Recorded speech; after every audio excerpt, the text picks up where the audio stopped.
ශම්මි සිල්වා ප්‍රමුඛ ශ්‍රී ලංකා ක්‍රිකට් විධායක කමිටුව ඉල්ලා අස්වීමෙන් පසු ශ්‍රී ලංකා ක්‍රිකට් ආයතනයේ පරිපාලන කටයුතු සිදු කරගෙන යාමට ක්‍රීඩා අමාත්‍ය සුනිල් කුමාරගමගේ මහතා පසුගියදා ඉරාන් වික්‍රමරත්න මහතාගේ සභාපතිත්වයෙන් යුත් පරිවර්තන කමිටුවක් පත් කළා. එම පරිවර්තන කමිටුවට ඉරාන් වික්‍රමරත්න මහතාට අමතරව රොෂාන් මහානාම, කුමා සංගක්කාර, සිදත් වෙත්තමුනි, තුසිර රදැල්ල, අවන්ති කොළඹගේ ප්‍රකාශ් ශාෆ්ට, උපුල් කුමරප්පෙරුම සහ දිනාල් පීරිස් යන මහත්ම මහත්මීන් ඇතුළත්. එම පරිවර්තන කමිටුවේ සමාජිකයින් වන සිදත් වෙත්තමුනි, තුසිර රදැල්ල, ප්‍රකාශ් ශාෆ්ට සහ අවන්ති කොළඹගේට අද ක්‍රීඩා අමාත්‍යවරයා පත්වීම් ලිපි ලබා දුන්නා.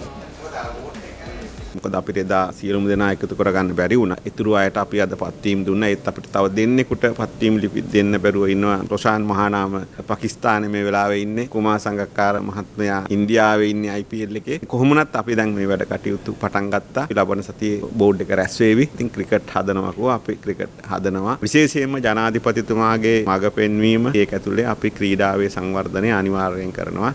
විශේෂයෙන්ම ඉරාන් දක්ෂ පරිපාලකයෙක්, දක්ෂ කළමනාකරුවෙක්, ඒ වගේම ක්‍රිකට් ක්‍රීඩකයෙක්. ඒක නිසා අපි එයා ගැන විශ්වාසය තියලා තියෙනවා. මේ කණ්ඩායම මෙහෙවීමේ හැකියාව එයාට තියෙනවා කියලා. ලංකාවේ ක්‍රිකට් එක අපි නැවත ලෝක කුසලාන අත්පත් කරගන්න මට්ටමට හදනවා. ICC එක කැමති නෑ මේ වෙන කමිටු මගින් පාලනය වෙනවට. නෑ, ICC එක තාම එහෙම කැමති නෑ කියලා කමිටුවක් මොකක්වත් ප්‍රකාශ කළා නැහැ. මොකද ඉන්න පාලක කමිටුව ඉල්ලා අස්සුනාට පස්සේ ක්‍රීඩා පනතේ තියෙන්නේ අපි කමිටුවක් පත් කරන්න ඕනේ. ඊළඟ නිලවරණයක් කියන එක විතරක්ම නෙමෙයි මේ කමිටුවේ වැඩේ. ඊට හා විශාල වැඩ කටයුතු ටිකක් අපේ වැටිච්ච ක්‍රිකට් ගොඩ ගැනීම සඳහා අපිට කරන්න ඉතුරු වෙලා තියෙනවා. මේ අතර චීනයේදී පැවති වෙරළ ක්‍රීඩා උළෙලේදී දස්කම් දැක්වූ ක්‍රීඩක ක්‍රීඩිකාවන් ඇගීමටද ක්‍රීඩා අමාත්‍යවරයා එක් වුණා.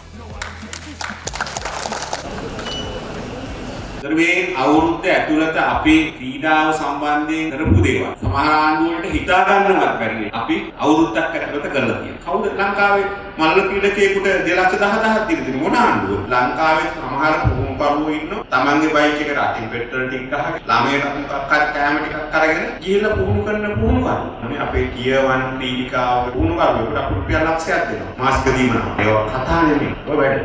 අපේ වැඩේ තමයි දිනන්න වැඩේ හරි. ඊට පස්සේ ෆොටෝ ගහමුනේ. ඒ ටික ඊට පස්සේ කරා. Kalibima, the sports desk.